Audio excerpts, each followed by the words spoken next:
Hello, and welcome to Startup Voice with Ina Efimchik. Today, in our studio at White Summers, I have two very interesting guests for you, and I will allow them to introduce themselves and tell you a little bit about their company, and then we'll talk about how they got to where they are today. Yeah, hi, my name is Dmitry. I'm CEO and co-founder of LinguaTrip. Hi, my name is Marina. I'm COO and co-founder of LinguaTrip, and LinguaTrip is a study abroad booking platform. So we help students travel and learn languages. For example, if you learn Spanish, you can go on LinguaTrip, select Spanish language in Spain, and you're able to book a language course, accommodation, and you have this full immersion trip where you practice your language every day. Thank you. And so for background, LinguaTrip was part of which club? Batch 13. Batch 13 of 500 startups. So we'll talk a little bit about that as well. But let's go back to the beginning. I think a lot of people want to know, how do you start something? How do you find people to do it with? You guys are co-founders. I understand you were there from day one. How did you find each other? Yeah, we started in the university together with Marina, and I saw that her language is amazing, and I asked her how they have level that she had. So I offered her to open a company together, and we started in 2011. 2011, yeah. And how did you decide who was going to do what within the company, and how did you sort of fill out all the areas that needed to be filled out in terms of, who's responsible for business development, who's doing the accounting, who's doing the technical It was stuff? very organic, it was very easy, because I'm always strategic guy and create new ideas and all this stuff, and Marina to know how implement all these ideas to real life. And I think from day one we knew clearly who's gonna do what, because I was more about the product. I was the one who traveled to learn languages, and I knew the market. And Dima was the one who was pushing me in the right direction, because I would never start a company without him, and he was the one who was like, "Oh my gosh, you know how to do that. Let's create a business." And we're so different, so he can think about things I would never even dream of. And from like day one, he was able to say, "Hey, we're gonna raise money from the top American investors." And I was like, come on, we're this company of two in Russia. Yeah. We have like this, we had a table in a co-working space, and that's what we had when we started applying to different accelerators. After three first customers. Yeah, so 3 first customers like ran a table. I was like, really? We're not gonna do that. But he was able to create this plan, how we're gonna get there. So yeah, and I like day-to-day operations. I love doing finance. I love talking to customers. So. Yeah. Okay, well, and so you understand the product really well. You have strategy, and I guess organically you sort of decided you'd be CEO and you'd do operations. Yeah. What happens if this ever happens? But it must, right? What happens if you disagree on how the product should look, on the direction of the company? Something about, I mean, there's two of you, right? So it's kind of... No, there are 3 of us. Well, there's 3 of you now, right? When you started out, it was just the 2 of you. Yeah. So how did you get out of those situations? How did you get to the point today when you're still together and you still You still talk to each other. Yeah, you're still talking to each other. It seems amicable. You're still laughing. Yeah, actually, from the very beginning, we never have something that we can't. Yeah, I don't even Decided. remember a situation Yeah. like, because I always trust his opinion, because he's leading us to those points that I couldn't dream of. So if he says that we should do something, I'm like, okay, I trust you. And we try to listen each other very carefully, and always try to be on the other side and try to understand what the problems are. Yeah. And we always want to try to take something useful from each other. Yeah. So. Okay. And so take us through it. I know you guys started kind of offline and you had the agency. And how did you, I mean, right now you have a lot of users. It's a blossoming company. How did you get here? You had some customers generating cash initially, but was it enough for operations? Sort of, I know they're it always seems so easy in retrospect, like, oh, well, yeah, you just acquire customers and then you're self-sufficient.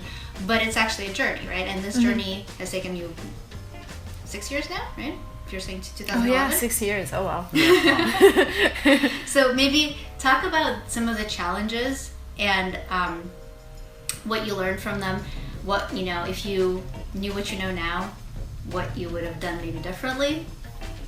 First of all, it was very small steps every day, and this is a big accomplishment of Marina because she worked really hard and do a lot of small things that I don't want to do, and I know that if I'll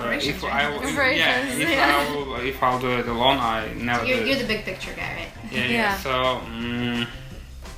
Yeah, and big challenges. We don't have money because didn't have money. We didn't have money, and I go to the work like employee because I need to reinvest money to the company. So it was a tough time, but it's okay right now. Yeah. So. And how many hours per day would you say you work on your business? Like I think it's 13. important. I think it's important because I think a lot of people think startups are this really sexy idea and it's really fun, right? But it's actually it is fun, but it's a lot of work. Yeah, so starting with 2011, I've never had like a proper vacation, and I tried to have a vacation this year, and like I texted all of our employees and said, hey, I'm gonna take a week off, my parents are here in the States and I want to spend some time with them.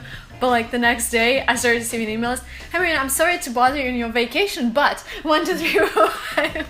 Yeah, so never. It should be a dream, yeah, because you should be ready to think about it every single minute of your day. So. Yeah.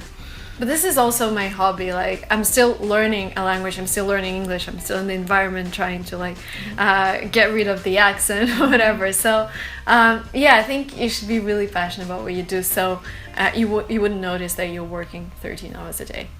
Right. Okay, and so there were 2 of you to start, and then you now have a third co-founder. Can you tell our viewers a little bit about how that came about? I think there are a lot of challenges with adding somebody later on. You already have a certain working dynamic between the 2 of you, but also there's some sense of, well, you know, we already kind of built this, and this person came in later. So how did you know that he was kind of ready to be your co-founder? How did you decide what share of the company to allocate to him? Before making our co-founder, we worked 1 year together, so it was. He was like a contractor. Yeah, first. It was a good experience, and.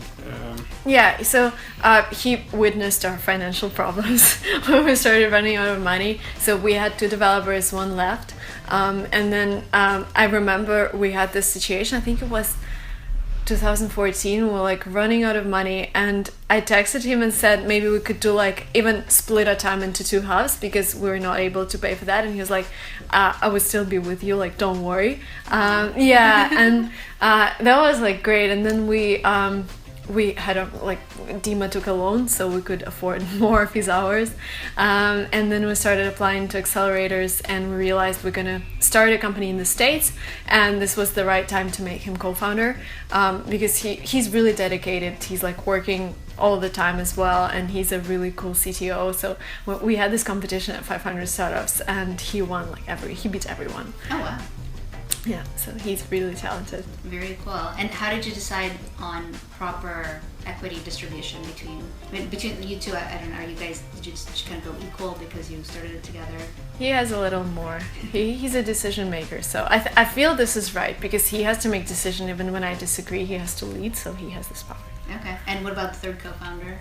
I think we just like sat down and agreed. It took like 5 minutes to agree on his shares. It was actually at the airport. Yeah. We were flying to the interview to the Silicon Valley, and we're like walking through the duty-free shop, and we're like, oh, by the way, we should make you your co-founder. It wasn't long.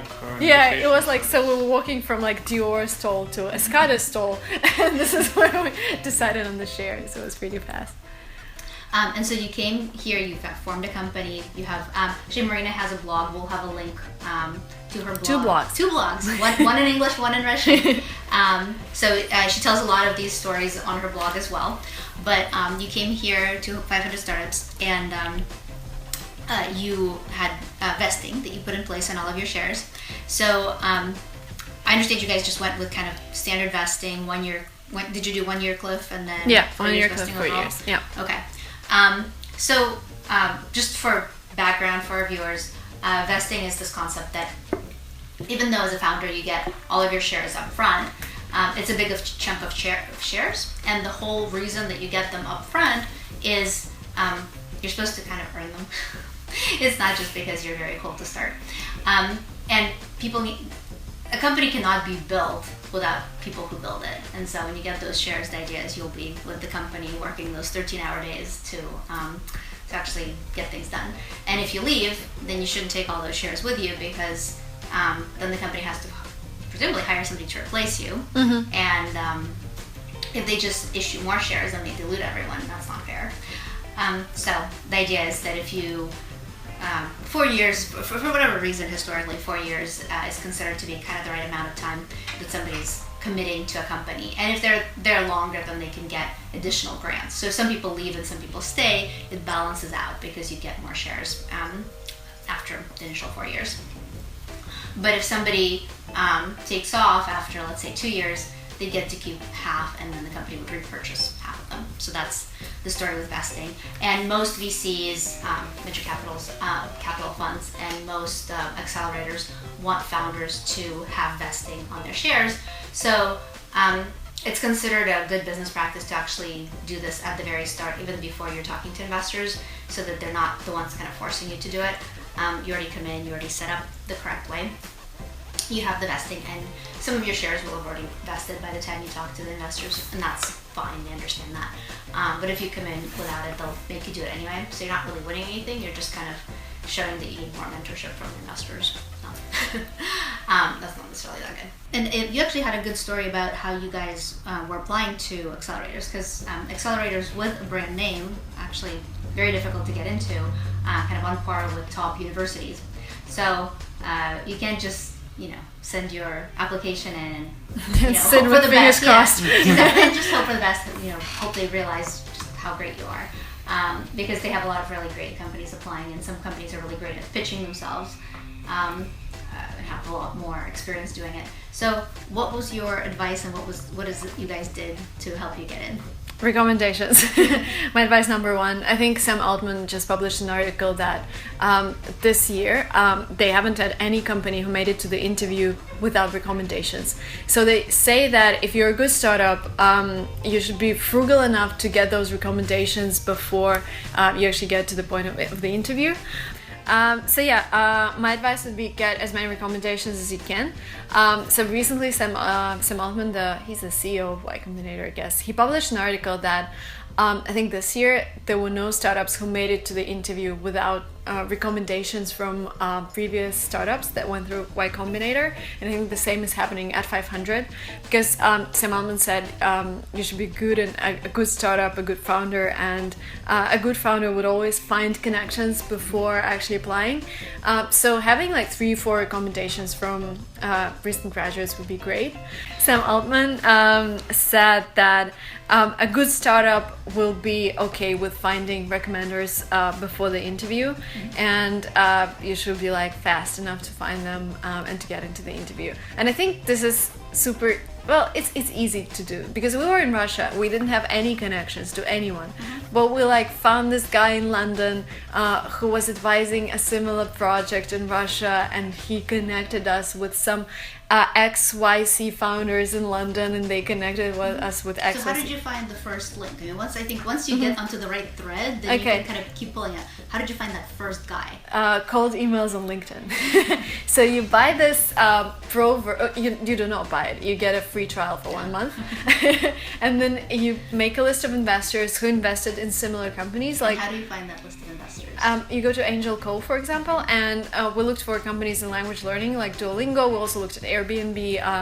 We looked at, what else? Duolingo, etc. Yeah, like language learning companies. And he made a list of like 200 investors. We found them on LinkedIn. I emailed them like, hey, I'm an entrepreneur from Russia. Some people replied, like I was surprised, the ex-CEO of Priceline replied to me like next day, Darren Houston. He was like, Marina, great progress. Let me know if I can help. Come over to Netherlands. Did you pursue that in any way? No, he's no longer working for Expedia, and we traveled to the valley, so we never went to Holland. But there was another guy. His name is Arthur. He's the co-founder of Booking.com, and he actually jumped on a Skype call with us, and he went through the whole deck. So he spent an hour with us just chatting. It was a cold email. It was a cold email. It was back in 2014. We didn't have anything. We had like a really weird product back then.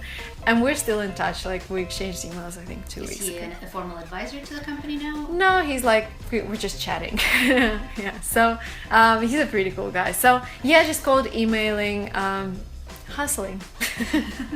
Always be hustling. Yeah. Okay.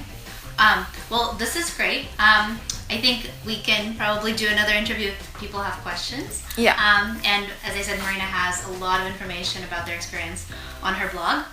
But Marina is based in San Francisco, so we can do this again if there is interest. Sure. Don't forget to like this video. I'm like doing this professionally, so don't forget to like this video. Don't forget to subscribe to the channel and follow the links below to subscribe to my channel as well. Thank you so much. Yeah, thank you so much. Let's wave Yeah. goodbye to our viewers. Bye. Bye-bye.